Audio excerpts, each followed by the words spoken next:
오늘의 시사진단 이슈 터치입니다. 2027년 준공을 목표로 세계 최초 동구장과 복합 쇼핑몰을 결합한 청라 스타필드의 청사진이 발표됐습니다. 건립 계획과 남은 과제를 알아봅니다. 윤석열 대통령 공약에 포함된 GTX-D Y자 노선, 사업 추진에 대한 기대감이 커지고 있습니다. 추진 상황과 조속 추진을 위한 과제를 짚어봅니다. 혐오와 비방이 담긴 정당 현수막들이 안전까지 위협하고 있습니다. 인천시는 정당 현수막을 제한하는 조례를 제정했지만 행안부가 제동을 걸었습니다. 그 이유를 살펴봅니다. 2만 1,000석 규모의 돔구장과 복합 쇼핑몰이 결합된 세계 최초의 멀티 엔터테인먼트 공간이 청라에 들어섭니다. 2027년 준공될 예정인데 프로야구와 각종 공연 등으로 연간 2,500만 명이 즐겨 찾을 걸로 기대됩니다.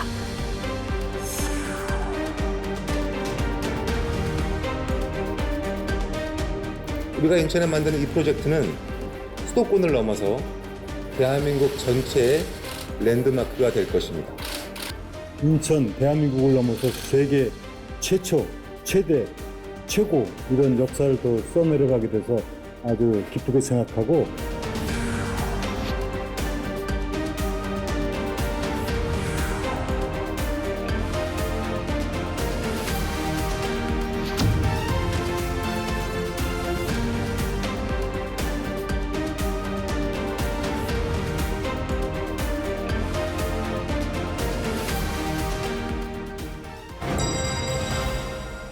인천 지역 경제 이슈를 살펴보는 경제 플러스입니다. 이번 시간엔 청라 돔구장 건립 소식을 짚어보도록 하겠습니다. 인천일보 김칭우 부장 나와 있습니다. 안녕하십니까? 네, 안녕하세요. 네, 최근 인천시청에서 스타필드 청라 비전 선포식이 열렸습니다. 선포식에서 세계 최초 돔구장 또 복합 쇼핑몰을 결합한 청사진이 발표가 됐는데 구체적으로 어떤 시설들이 들어오게 되나요? 네, 인천경제자유구역청은 유종복 인천시장, 김진용 인천경제청장, 정용진 신세계그룹 부회장 등이 참석한 가운데 스타필드 청라 비전 선포식을 개최했습니다. 스타필드 청라는 인천시 청라국제도시 16만 5천 평방미터, 약 5만 평의 부지에 지하 3층, 지상 6층, 연면적 50만 평방미터의 규모로 들어설 예정에 있습니다. 준공 목표는 2027년 말입니다. 세계 최초로 스포츠 경기와 공연이 1년 내내 열리는 복합문화 관람시설과 초대형 복합 쇼핑몰이 결합된 멀티 엔터테인먼트 공간입니다. 특화된 호텔 객실과 인피니티 풀은 물론 스타필드 내의 다양한 F&B와 다이닝 바에서도 야구 경기와 각종 엔터테인먼트를 즐길 수 있게 개발될 예정인데요. 최첨단 멀티 스타디움은 2만 1천석 규모의 프로야구 경기장은 물론 복합 문화 관람 시설을 함께 갖추어서 K-팝 그리고 해외 유명 아티스트 공연, e스포츠 국제대회, 각종 전시 등을 통해서 쇼핑객과 관람객들이 다양한 문화 콘텐츠를 즐길 수 있는 멀티플렉스 공간으로 활용될 예정에 있습니다.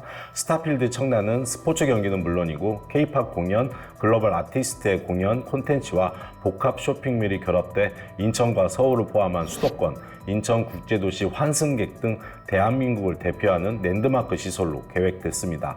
정용진 신세계그룹 부회장은 스타필드 청라를 통해서 여가문화 패러다임을 완전히 바꿀 것이라고 자신했고요. 이를 위해서 스타필드 청라를 세계 최초, 최고의 대한민국 랜드마크 시설로 조성하겠다라고 밝혔습니다. 네, 이렇게 스타필드 청라가 문을 열게 되면 인천의 지역 경제에도 큰 영향이 있을 거라는 분석들이 나오고 있는데 어떤 영향이 있을까요?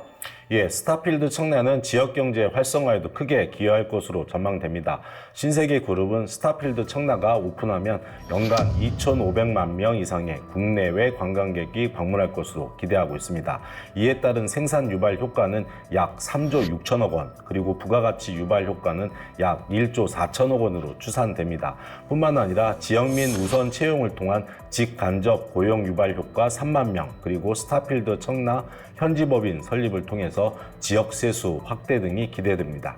청라와 인근 누원시티, 영정국제도시 개발도 촉진하는 낙수 효과도 기대되고 있습니다. 무엇보다 세계 최고의 인천공항과 바로 인접한 청라에 세계 최초이자 국내 최고의 동구장을 기반으로 한 사계절 항상 찾을 수 있는 랜드마크가 들어서면서 인천의 위상도 높아질 것으로 전망됩니다.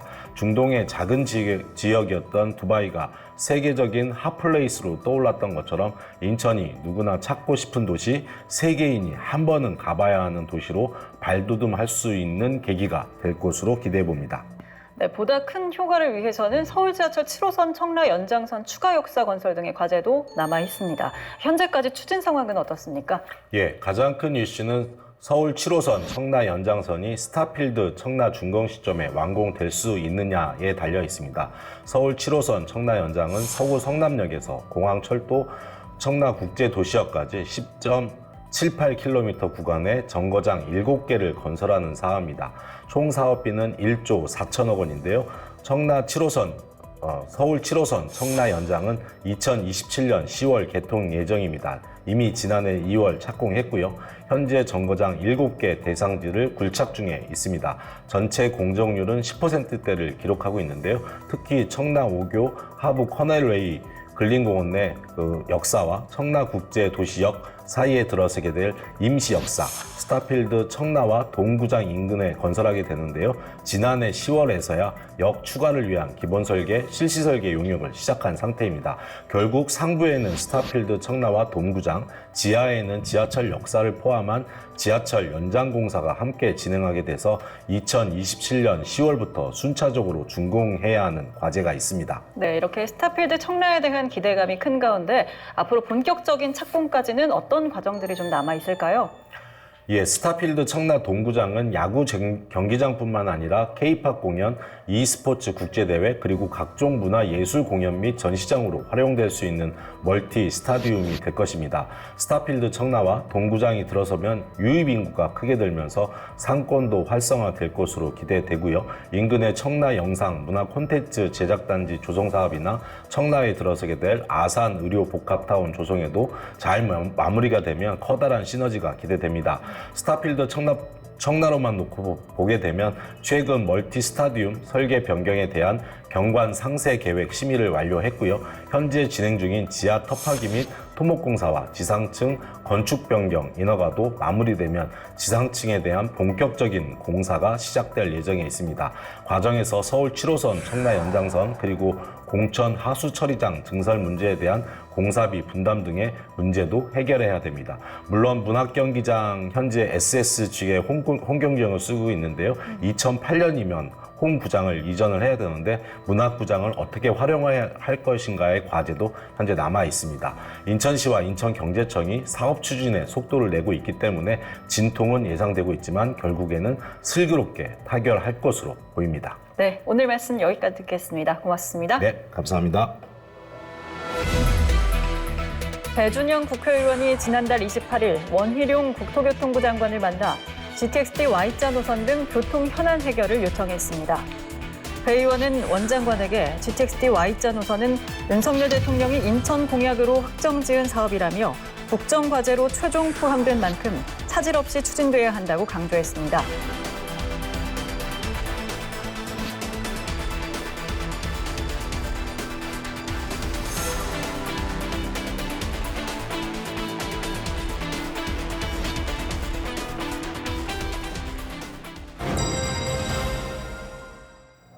현장의 목소리를 전하고 지역 현안을 고민하는 이슈 현장입니다.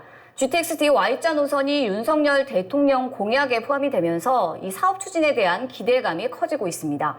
추진 상황과 앞으로 남은 과제는 무엇인지 배준영 국회의원과 이야기 나눠보도록 하겠습니다. 의원님 안녕하세요. 네, 안녕하세요. 네. 의원님 최근에 이 GTX-D Y자 신설을 위한 토론회를 개최를 하셨잖아요. 네. 먼저 이 Y자 노선이 지역에 필요한 이유에 대해서 한 말씀 부탁드리겠습니다. 네. GTX는 Great Train Express라는 뜻입니다. 그래서 수도권 광역 급행 철도망이죠. 그래서 우리 이 수도권의 교통을 원활하게 하기 위해서 GTX, A, B, C, D 뭐 이런 식으로 구성을 하고 있습니다. 특히 GTX-D 라인 같은 경우에는 예전에 좀 말도 많았는데 김부선이라고 그러죠. 부천과 김포까지만 연결하기 때문에 영종 그리고 서구, 계양은 연결이 안 됐기 때문에 이 수도권의 이 인천 시민, 특히 100만 명에 이르는 주민들이 굉장히 좀 불만이 많았습니다. 그래서 제가 지난 2020년 11월에 정세균 국무총리에게 직접 질의를 해서 그 타당성을 좀 해달라고 얘기를 했는데 그때 뭐 대답이 신통치가 않았어요. 그래서 이번에 우리 정부에서 공약을 실천한다는 의미에서 저희가 추진하게 됐고 지금에 이른 것입니다. 그래서 지난 9일도 제가 토론회를 개최를 했는데 그 GTX 추진단장 그리고 각 지자체에서 참석을 했고 그래서 그 추진에 대한 저희가 결의를 다졌습니다. 네, 다행히 윤석열 대통령 공약에 이 GTX-D Y자 노선이 포함이 되면서 시민들의 관심도 굉장히 관심과 기대가 높아지고 있는 상황이잖아요. 네. 정부가 이와 관련해서 또 연구 용역을 진행 중인 걸로 알고 있습니다. 현재 좀 어떻게 진행이 되고 있나요? 네, 윤석열 정부는 확실히 이것을 추진한다고 결의를 했습니다.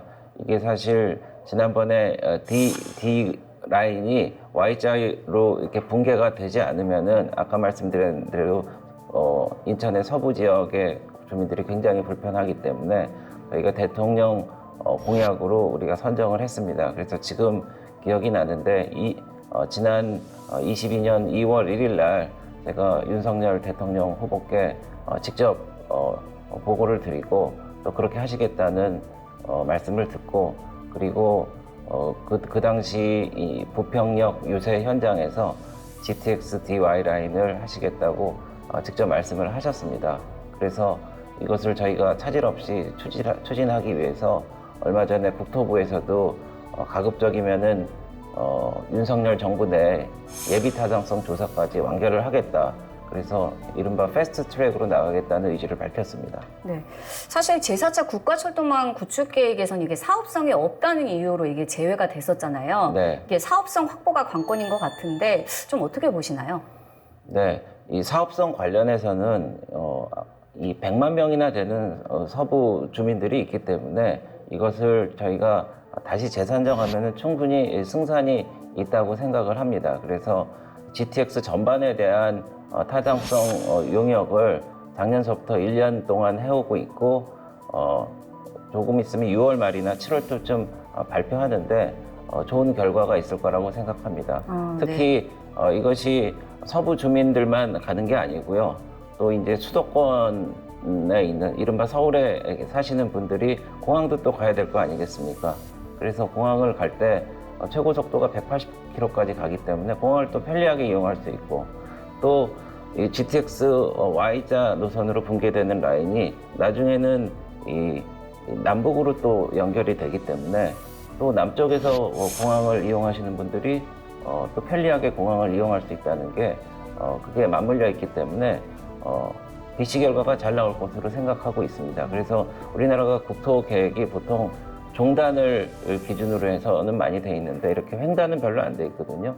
그래서 지난번에 GTX 단장님이 저희 토론에 오셔서 출퇴근 혁명을 반드시 이루겠다는 말씀도 하셨고 또 제가 원희룡 장관님을 그 시민단체 여러분들과 같이 찾아뵀을 때도 지금 올림픽대로가 너무 막히잖아요. 그래서 이 횡단에 대한 그 인식을 하고 있어서 잘 될 것으로 생각됩니다. 네, 말씀하신 것처럼 이제 정부도 강력한 추진 의지를 갖고 있는 건데 네. 이 사업이 추진이 되려면 제5차 국가철도망 구축계획 반영이나 뭐 예타 통과 이렇게 또 넘어야 할 산이 많은 것 같습니다. 네, 네. 현재 정부의 계획은 또 무엇이고 앞으로 이게 제대로 좀 조속히 추진이 되려면 어떤 노력들이 필요할까요? 네, 그래서 일단은 그 6월 말이나 7월 초에 발표되는 용역 결과를 봐야 될 텐데요. 그 용역 결과가 잘 나오게 되면은 이게 아마 급물살을 탈 걸로 봅니다. 물론 4차 국가철도망 계획이 있고 지금 거기엔 실리지 않았지만은 5차 철도망 계획이 실려갖고 한다고 그러는데 이게 너무 먼 거 아니냐 이런 걱정을 하시는데 근데 그런 기초적인 프레임워크는 있어야 된다고 생각을 하고요. 대통령께서는 이게 윤석열 정부 내 예타를 통과시키는 것을 목표로 하시겠다고 했습니다. 그래서 그런 철도망 계획이라든지 뭐 이런 형식에 얽매이지 않고 하루빨리 그 인천 서부권과 수도권 전체의 공항 이용과 어떤 출퇴근 혁명을 위해서 꼭 필요하다고 생각합니다. 저도 이제 국회 기획재정위원회 위원입니다. 그래서 이번에 용역 결과가 잘 나오면은 예비 타당성을 조사를 선정을 해야 되고 이것을 통과시켜야 되는 그런 과정이 있는데 그게 기재부에서 관할을 하고 제가 기재위원회에 있습니다. 그래서 그 절차가 잘 진행되는지 제가 살펴보고 또 독려하고 할 거고요. 그리고 이것은 저희 여당에서만 하는 게 아니고 야당도 같이 힘을 모으고 있습니다. 그래서 우리 국회에 있는 13명의 인천 국회의원들이 각 상임위별로 필요한 부분에서 힘을 모아서 꼭 달성하기 위해서 최선을 다하겠습니다. 네, 시민들의 기대가 굉장히 높아지고 있는데 말씀하신 것처럼 이게 조속하게 추진될 수 있도록 노력해 주시길 바라겠습니다. 네, 오늘 네. 말씀은 여기까지 듣겠습니다. 감사합니다. 네, 감사합니다. 현재 정당 현수막은 개수나 크기, 게시 장소 등의 제한이 없는 상황으로 시는 난립한 정당 현수막 문제를 해결하기 위해 관련 조례를 개정할 방침입니다.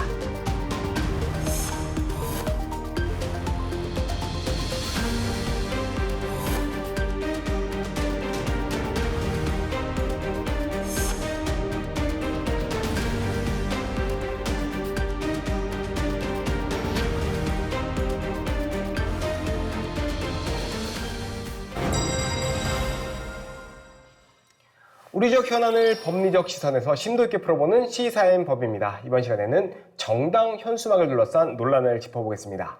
오늘도 이승기 변호사 나왔습니다. 어서 오십시오. 예, 안녕하십니까. 네, 변호사님. 거리를 지나다 보면 각 정당 현수막들 눈살을 찌푸리게 하고 있는데 불편한 시선도 있고 사고 유발까지 하면서 대책이 필요하다라는 얘기가 있었죠. 네, 인천에서 시작이 되는 것 같습니다. 예. 조례가 제정이 됐죠.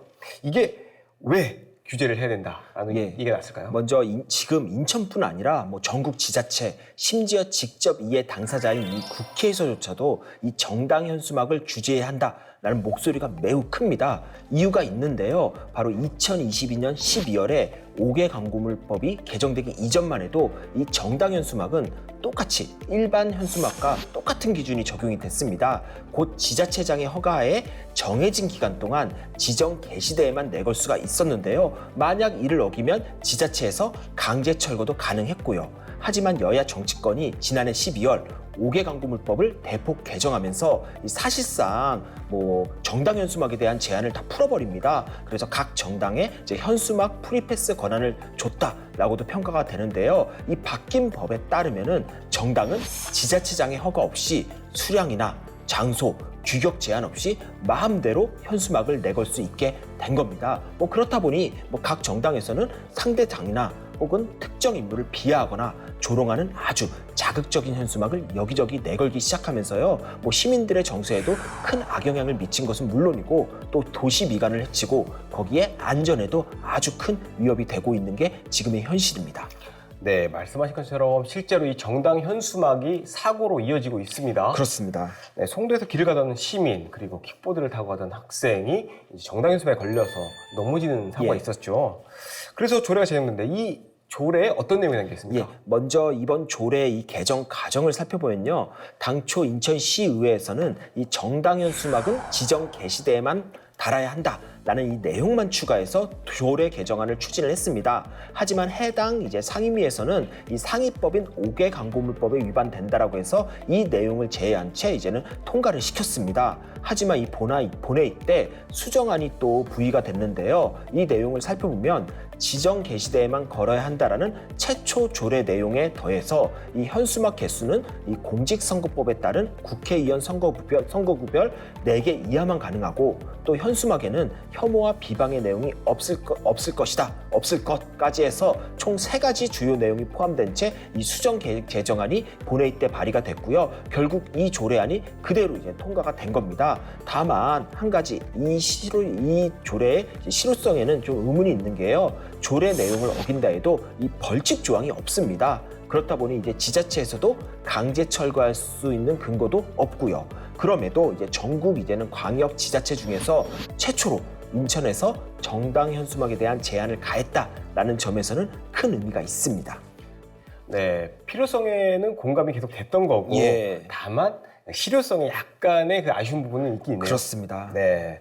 결국 이번 조례는 정당 현수막 게시 장소는 물론이고 설치 개수의 내용까지 제한을 하고 있는 것 같습니다. 이를 두고 행정안전부에서 상위법 위반이다라고 해서 제의를 요구를 했어요. 어떤 부분이 문제라는 겁니까? 우선 이 상위법인 5개 광고물법에서는 정당의 정책이나 정치적 현안에 대한 이 현수막은 이 설치의 제한을 받지 않도록 이제 규정되어 있습니다. 다만 이때에도 현수막의 표시 방법이나 기간에 대해서는 이 대통령령으로 정하도록 하고 있는데요. 결국 그 말은 이 조례로는 그러한 제한을 할 수가 없다라는 겁니다. 따라서 법령이 아닌 지자체의 조례로 이 정당 현수막의 설치 장소나 개수, 내용 등을 제한하는 건 이 상위법에 위반된다라는 게 그 행안부의 이제는 판단입니다.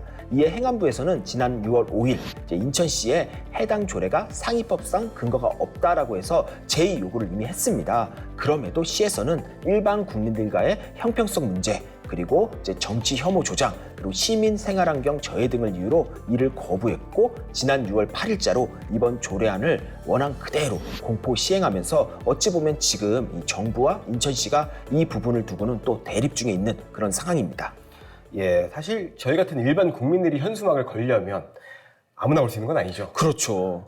추첨을 통해서 10일까지 뭔가 또 제한도 있죠. 예, 그렇습니다. 이유가 그 지정 게시대가 한정돼 있다 보니까 이 가게 홍보 현수막을 하나 내거는 것도 일반 국민들 입장에서는 쉽지가 않습니다. 그렇다 보니 정당에게 너무 특혜를 주는 거 아니냐? 왜 정당 현수막만 이런 프리패스 권한을 주냐라고 해서 비판 여론이 상당한 게 현실입니다. 네, 일단 행안부에서는 대법원의 조례 의결 무효 확인 소송과 함께 집행정지 신청을 하는 걸 검토 중에 있다고 하는데요. 실제로 이게 소송으로 가게 되면 어떤 결과가 나올까요? 예, 뭐 냉정하게 말해서 인천시의 이제 패소 가능성이 높습니다. 우리 헌법은 이 지자체는 이 법령의 범위 안에서 자치 규정인 조례를 정할 수 있다라고 규정하고 있는데요. 이번 조례를 보면은 오히려 이 법령의 범위를 뛰어넘어 새로운 내용을 정하고 있습니다. 뭐 상위법인 5개 광고물법에서는 정당 현수막에 대한 이제 무제한 게시를 가능하게 했는데 이걸 대통령령도 아닌 조례에서 이 구체적인 기준까지 만들어 제한을 한다는 건 문제가 있다라는 거죠. 다만 지금 인천시와 시의회가 정당 현수막에 대해 갖는 이 문제 의식에 대해서는 일반 국민들의 이제 공감대 형성이 충분히 된 상황입니다. 따라서 법리적으로 문제가 있는지 그걸 불문하고 일단 이번 조례가 이제 국민 여론을 충실히 반영했다라는 건 이론의 여지가 없어 보이고요. 또 그렇다 보니 인천시나 또 일부 시민단체에서는 정당 현수막 이 프리패스를 규정한 이 5개 광고물법에 대한 헌법 소원을 제기하겠다라는 이야기도 지금 또 나오고 있습니다. 그리고 또 여기에 더해서 지금 국회에서도 정당 현수막을 제한하자라는 이제 논의가 활발하게 이루어지고 있는데요. 따라서 뭐 지금 당장은 아니라 해도 이르면 올 하반기, 늦어도 내년 총선 전까지는 이 정당 현수막을 제한하는 방향으로 이제 5개 광고물법이 개정되지 않을까 예상을 하고요. 그렇게 되면 뭐 지금 인천시 조례를 사이에 두고 행안부와 시가 갈등을 벌이고 있는데 뭐 이런 부분도 뭐 손쉽게 정리가 되지 않을까 생각을 합니다. 네, 결국 상위법인 5개 광고물법 개정이 반드시 필요하다는 말씀입니다. 정당 현수막의 무분별한 난립으로 국민들의 피로감이 상당한 가운데 국회가 언제쯤 이 법을 개정할지 계속 지켜봐야 되겠습니다. 오늘 말씀 여기까지 듣겠습니다. 선생님 감사합니다. 예, 감사합니다.